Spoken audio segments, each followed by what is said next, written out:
Halo adik-adik, apa kabar kalian? Kembali bersama Miss Denisa di sini. Sudah siap belajar IPA? Semangat adik-adik, Miss Denisa akan menemani pembelajaran kalian hari ini. Hari ini kita akan belajar tentang sistem pernafasan. Penasaran bukan? Yuk simak video yang Miss Denisa siapkan.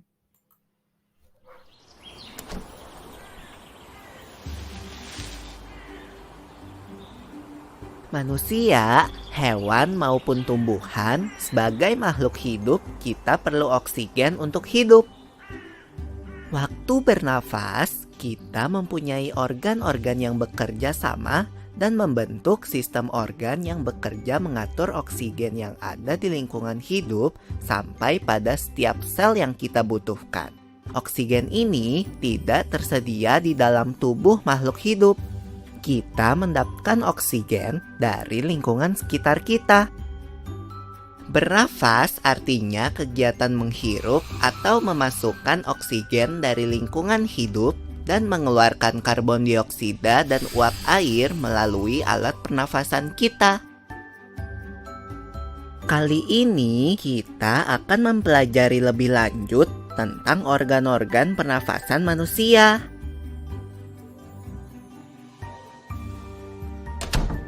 Lula, kamu tahu enggak kalau alat pernafasan kita terdiri atas hidung, pangkal tenggorok atau laring, batang tenggorok atau trakea, cabang batang tenggorok atau bronkus, dan paru-paru. Iya, Pipo. Melalui lubang hidung, udara mendapatkan jalan keluar dan masuk ke dalam tubuh kita. Tapi, selain itu, udara juga dapat keluar masuk melalui mulut loh.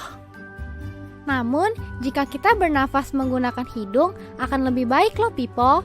Karena terdapat lendir dan rambut-rambut halus. Rambut-rambut halus ini berfungsi untuk menyaring udara yang mengandung debu, kotoran, dan kuman penyakit. Benar sekali, Lula. Selaput lendir berfungsi untuk mengatur suhu udara yang akan masuk ke paru-paru dan mengatur kelembapan udara agar sesuai dengan kelembapan tubuh. Hidung juga jalur yang langsung terhubung dengan alat pernafasan berikutnya, yaitu tenggorokan. Tenggorokan merupakan alat pernafasan manusia yang kedua. Pada tenggorokan terdapat laring atau pangkal tenggorok dan batang tenggorok atau trakea. Pada bagian dalam dinding batang tenggorok terdapat selaput lendir dan rambut-rambut halus yang selalu bergetar yang berfungsi menghalangi benda-benda asing yang akan masuk ke paru-paru. Pernahkah kalian tersedak? Kamu pernah enggak, Lula? Pernah banget, Pipo. Itu kenapa ya, by the way? Tersedak merupakan gerak refleks untuk mengeluarkan kembali benda atau makanan yang masuk ke saluran pernafasan. Oh, aku tahu. Gerak refleks adalah gerak cepat dan otomatis yang menanggapi rangsangan dari luar organ kan? Iya, Lula. Kemudian pangkal tenggorok yang disebut juga laring menghubungkan hidung dengan batang tenggorok atau yang biasa disebut trakea. Pada ujung trakea terdapat bronkus, yaitu percabangan yang menghubungkan trakea dengan paru-paru kiri dan kanan. Paru-paru terletaknya di dalam rongga dada kan, Pipo? Jika kita menghirup udara, maka udara masuk ke paru-paru. Lalu kemana lagi ya? Melalui bronkus menuju cabang dari bronkus yang disebut bronkiolus dan berujung pada gelembung paru-paru yang juga disebut dengan alveolus. Pada alveolus ini kan yang terdapat pembuluh darah, di mana terjadi pertukaran gas oksigen dengan karbon dioksida.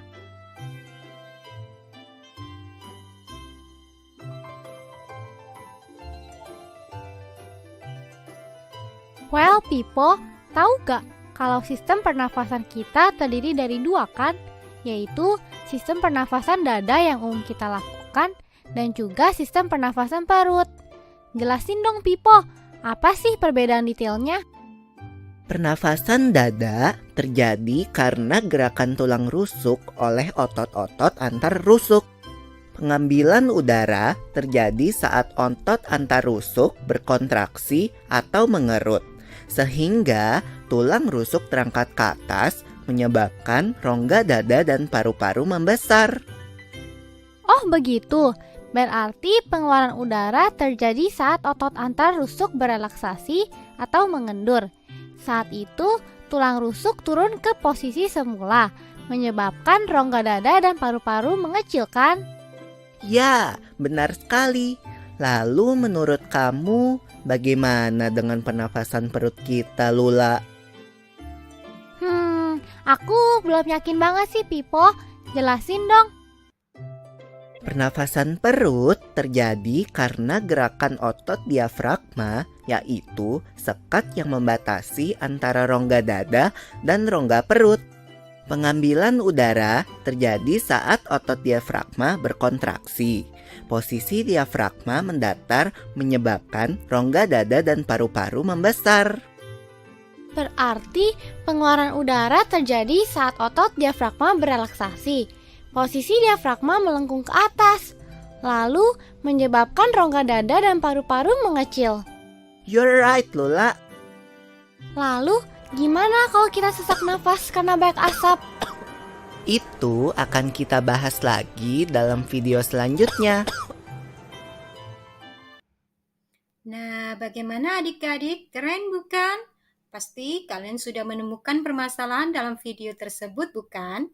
Diskusikan dan catat ya. Yuk, cocokkan permasalahannya. Apakah sama dengan hasil identifikasi Miss Denisa? Keren, kalian hebat. Langkah selanjutnya, cari jawaban dari permasalahan tersebut. Hebat. Lalu, presentasikan di depan kelasmu ya.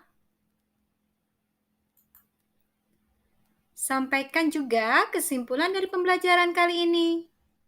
Kalian keren.